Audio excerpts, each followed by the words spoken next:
November 30th, 2025. Buddhadhamma, Chapter 7, Awakening Beings. Introduction 7.1. There is a well-known teaching in the Buddhist scriptures, the Tipitaka, describe the stages of enlightenment, the stages of realizing nibbida. This comprises the four paths and the four proofs, Magga and Phala. The first one is the path of the fruit of stream entry, a Sotapatti Magga and a Sotapatti Phala. The second is the path of the fruit of the once returner, Sakadagami Magga and the Sakadagami Phala. The third, the path of the fruit of non-returning, Anagami Magga and an Anagami Phala. The fourth path is the path of arihatship, Arihata Magga and Arihata Phala. The first path of stream entry is also called vision, dassana, because it refers to the first glimpse of nibbida. The following three paths of the once returner, the non-returner, and the arihatship are collectively known as cultivation, bhavana, since they involve a development in the Dhamma initially realized at the moment of stream entry, a sotapanna. Those who have reached complete realization of nibbida, as well as those who obtain the first glimpse of the goal and are thus guaranteed to reach it, are classified as true disciples of Gautama Buddha. They are known as the community of disciples, Sāvaka Sangha, as seen for the example in the verse praising the attributes of the Sangha. They are the Blessed One's disciples who have practiced well. There are many special qualities and terms used to describe these true disciples. The most frequently used term is Ariya Pukala, or simply just Ariya, translated as cultivated, noble, or far from the foe, far from mental defilements. The term Ariya Pukala was originally used in a general sense. Only latter was it used specifically in relation to the stages of enlightenment. The first example using Ariya Pukala in the terms of specific stages of enlightenment occurs in the Pukala Panati of the Buddhadhamma. The original term used in the Pali Canon, the Tipitaka, was distinguishing the stages of enlightenment is Dakshinaya or Dakshinaya Pukala.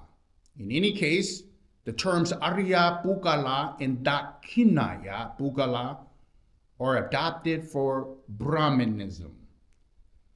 Gautama Buddha altered their meaning as he did with many other words. For example, Brahma, Brahmana, or Brahman, Nahataka, and Vedagu. Nahakata means wash clean, and Vedagu is a sage. Gautama Buddha gave the term Ariya a new definition, different from a prescribed by the Brahmins. The word Ariya, or in Sanskrit, Ācāra-ariya, English, Aryan, originally referred to a race of people who migrated from the northwest regions, invaded the Indian or Bharat subcontinent several thousand years ago, Mahabharat. As a result of this invasion, the native inhabitants retreated either south or to the forests and mountains. The Aryans considered themselves cultivated. They disdained the native people, marking them as savages and enslaving them. Later, when the Aryans had consolidated their rule and established the caste system, the native peoples were accorded the lowest tier, a sutra, laborers. The term Arya means noble, designated the three upper castes, Kshatriya or Kshatriya, the warriors, the kings, the administrator, Brahmana, the Brahmins, scholars, priests, teachers, and Vesa, Vishaya, merchants. Sutras and all others are labels Anariya, ignoble, base. A person's caste was determined at birth. There was no way to choose or to alter one's position. When Gautama Buddha began the teaching, he declared that nobility does not depend on birth, but rather on righteousness, the Dhamma, which stems from spiritual practice and training. Whoever acts in line with the noble principles, Ariya Dhamma, is noble, Ariya, irrespective of birth or caste. Whoever does not is Anariya. Truth is not restricted to the dictates of a Brahmin and the Vedas, but is objective and universal. A person who has realized these universal truths is noble, despite having never studied the Vedas, because noble truths and knowledge of these truths makes one's noble. They are called the noble truths. Technically, those who understand the noble truths are stream enters and above. Therefore, the scriptures generally use the term Arya as synonyms with Dakinaya Pugala, those worthy of offerings, a term which will be discussed shortly. The Four Noble Truths, Ariya Satcha, are sometimes referred to as the Ariya Dhamma. The term Ariya Dhamma, however, does not have a fixed definition and is used in other contexts. It can refer to the 10 wholesome ways of action, kusala, kama pala, and the 5 precepts. Such definitions are not contradictory, since those householders who truly keep the 5 precepts their entire lives without blind adherence, sila bhatta paramasa, and without blemish, are stream enterers and above. The standard commentarial definition of Ariya in reference to noble people encompasses Gautama Buddha, Pacceka-Buddhas, those who have reached the supreme awakening by themselves, but do not proclaim this truth to the world. Disciples of the Buddha. The Vibhaga of the Ātidhamma defines Ariya as comprising Buddhas and disciples of the Buddhas. Although Ariya usually refers to enlightened disciples, there are some exceptions. Although in some places the definition refers to the Buddha alone. When qualifying a spiritual practice or factor, Ariya is equivalent to a transcendent lokutaraya, although this is not always strictly the case. Although the definition of Ariya is rather broad, one can summarize that when the term is used in reference to people is identical to Dakinaya Pugala, meaning those who have gone beyond the state of ordinary person and become members of a Sawaka Sangha, today more called Arya Sangha. In the commentaries and the sub-commentaries, this definition is almost fixed, with very few exceptions. In the Tipitaka, the term Arya tends to be used in a general sense, not specifying the level of awakening. Dakinaya is the more specific technical term, and is used less often than Arya. Gautama Buddha extended the meaning of the term Arya, referring to members of a new community. Buddhist disciples who are ennobled by practicing the middle way, these disciples live ethically, non-violently, and in harmony. They are dedicated to promoting welfare for all beings. Their actions are not ruled by enticements and threats of religious officials, who often cater to people's selfish needs. Moral principles may be perverted due to the decisions of such religious authorities. An example of this sacrifice of animal performed by Brahmins. Dassana-ariya, translated as one worthy of offerings. The original Brahmanic meaning of this word referring to the payment received for performing ceremonies, particularly sacrifices, yajna. The Vedas describe the forms of payment including gold, silver, household goods, furniture, vehicles, grain, livestock, young women, and land. The more prestigious the ceremony, the greater the reward. For example, in the war horse sacrifice, the king shared the spoils of war with the priests. The recipients of these gifts were invariably the Brahmins, because they were the only ones entitled to perform the rituals.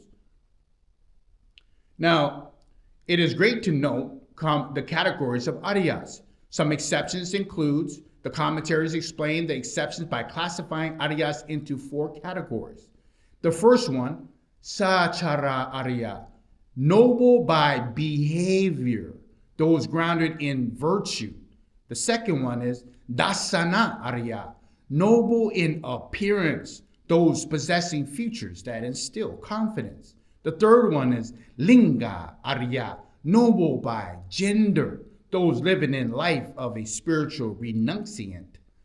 And the fourth one, paṭivedha-ariya, noble through realization, the Buddha, Pacceka-Buddhas, and enlightened disciples of the Buddha.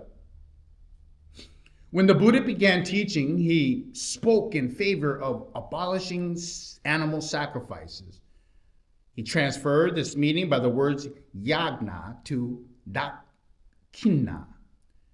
He developed the meaning of yajna into cruelty-free almsgiving, while dassana in the Buddhist teaching refer to suitable gifts in faithful donations, not a free or recompense. The commentaries mention that those things given with the belief in action in kamma and the fruits of action, kamma vipaka, not given with the expectation of medical assistance on other further favors. Some places mentions things offered by those who believes in the world beyond. If it was regarded then, it's a reward for sila, virtue, but it was more aptly called an offering in honor of virtue. In addition to these gifts are essentially lavish, but simple and basic requisites essential for life, like food, clothing, lodging, and medicines. Persons worthy of those offerings have trained themselves and are full of goodness. They embody a virtuous and a joyful life. Their very existence in the world is a blessing to others. When they go out into the wider society, impart these virtuous principles, living as an example, instructing others. I quote, living as an example, instructing others, they offer a priceless service to the world. And these individuals do not demand or wish for recompense. They rely on the offerings for the 4 requisites merely to sustain life. Offerings made to such people bear great fruit because the offerings permit goodness to manifest and increase in the world. These people are called worthy of offerings, dassana-ariya, because offerings made to them yield valuable results. They are also referred to as incomparable field of merit. Anuttaram punya-ketam lokasa, incomparable field of merit, because they are the source of virtue, to blossom and spread in the world. People give suitable remunerations to ordinary teachers. It is not appropriate for people to give simple gifts to those who teach virtue and the ways of truth. In today's society, people whose business causes destruction, harming the economy, the environment, or even human goodness, receive all sorts of lavish rewards. What we call production and industry invariably involves some degree of destruction. Sometimes the cost of harmful effects outweighs the value of manufactured products. It is the time that people review the true meaning of industry, labor, and production by using a broader perspective of economics. It is not right that those who protect the world and protect virtue by being moderate in consumption should receive support. Those who consume only what is necessary have minimal impact in the world's resources. They take little and give much in return. The makings of offerings differ from ordinary giving. One does not give out of personal affection, obligation, or an expectation to get something in return. One gives in faith, in the power of goodness, appreciating that the recipient of the member of the Buddhist monatistic community, the Sangha, or that he or she upholds virtue, sila. In any case, the recipient must possess the necessary qualities to be entitled to these offerings. For example, an unenlightened monk or a novice who eats the alms foods of lay supporter indebited despite having moral conduct and making effort in the Dhamma practice, he should hasten to free himself from the debt by achieving the state of dassana-ariya. Venerable Mahakassapa, for example, claimed that he was in debt to the lay people for 7 days between being ordained and realizing arihatship. After his ordination, he made effort in Dhamma practice as an unawakened person for 7 days before reaching the fruits of arihatship and become one worthy of offerings by the faithful lay people. The commentaries categorize monks and novices who receive offerings in 4 ways. The first way, those who behave immorally. They do not have their inner qualities fitting for a mendicant, a monk, merely wear the outward signs of a monk. They are undeserving of offerings. The use of offerings is called teya paripoga, the consume as a thief.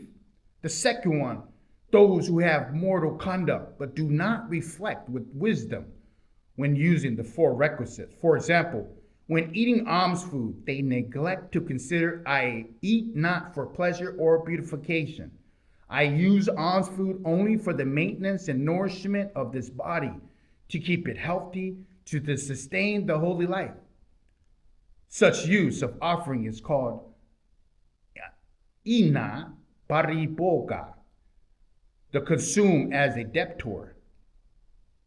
This is a more literal definition than the profound in the Tipitaka Pali Canon, which claims that an unawakened person use offering as debtors. Seka, the third one, or the first 7 of the 8, Dakinaya Pukala. Their use of the offering is called Dakja Yagna Paripoga, to consume as heirs. They have the right to use these offerings as heirs to the Buddha, who is supreme among the Dakinaya Pukala. And the fourth one is Ariyas, who are free from enslavement of craving and desire, longing, tanha. Their sila, their virtue, makes them truly worthy of offerings. Their use of offering is called sami paripoga, to consume as masters.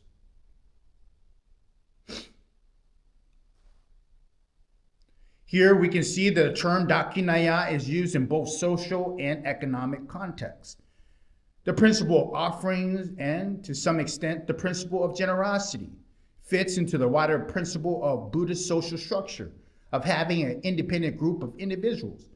The monastic sangha within a wider society, these individuals gain their independence by not seeking benefits from society and not being directly involved in other social institutions. They have their own way of life based on spiritual freedom. They support society by transmitting the Dhamma without seeking recompense for their work. They live on offerings by members of a wider society who give out of devotion to the Dhamma in order to preserve the teaching and purify themselves of unwholesome qualities like greed. Offering this support has minimal financial impact on the supporters' lives. The recipients, the monastic sangha, are like bees who collect pollen from various flowers to make honey and build their hives, without damaging even the fragrance of the complexion of the flowers. Indeed, they fertilize the flowers because they depend on others to live.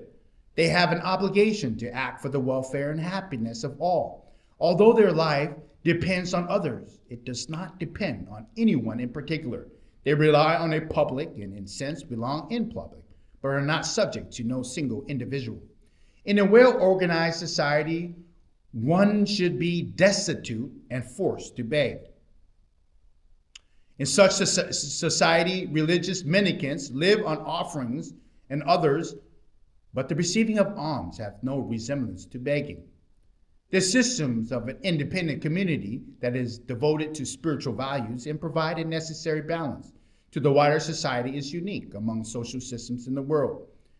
There are generally two ways of categorizing Dakshinaya-Pugala or Ariya-Pugala into the 8 levels of eradicating defilements, the 8 levels of path and fruition mentioned above, and into 7 qualities or practices that enable the enlightenment of those 8 levels. The first of these classification is presented below. The second classification is presented in a following section.